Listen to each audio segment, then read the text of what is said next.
Yuhali gani mwanafamilia wa channel tupendwa wa Kileo Media. Kama ndo mara yako kwanza basi nikusihi usisahau kusubscribe, kulike, kushare pamoja na kucomment bwana. Diamond Platnumz ameweza kuzungumza mengi juu ya hiki ambacho kinachoendelea sasa, na kitu ambacho alichoweza kukisema ni kuhusiana na yale ambayo yamekuwa yakienea katika mitandao ya kijamii, na wengi wao walitamani sana kuweza kujua kila kitu, na tumeweza kuona baadhi ya watu wengi waliweza kumdhihaki sana bibie Zuchu na kumuona kama si mwanamke wa thamani tena.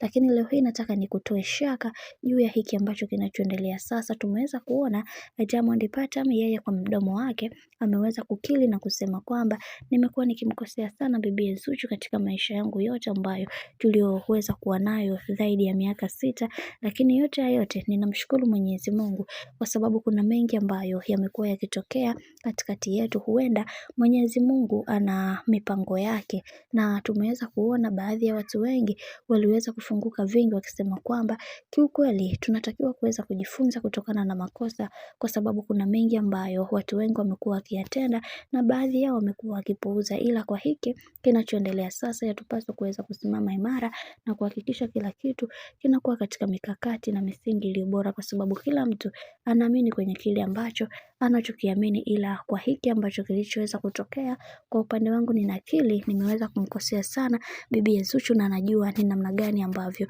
anavyoumia. Hivyo nichukue nafasi hii ya kuweza kumuomba msamaha kwa kila kitu ambacho nilichoweza kumtendea katika maisha yake. Mimi ni mwenye dhambi na mimi ni mkosaji kwake bwana. Mambo ndo kama hivyo ambavyo unavyozidi kuona, kadri siku zinavyozidi kwenda ndivyo mambo ambavyo yanavyozidi kupamba moto juu ya haya ambayo yanayoendelea sasa. Mimi naomba nikusihi kitu kimoja, kama ndo mara kwa kwanza kufuatilia channel tupendwa hii hapa ya Kileo Media, basi nikusihi usisahau kusubscribe, kulike, kushare pamoja na kucomment, kwa ukifanya hivyo utakuwa umejiweka katika nafasi nzuri ya wewe kuweza kuenjoy na kufurahi pia katika channel tupendwa hii hapa ya Kileo Media.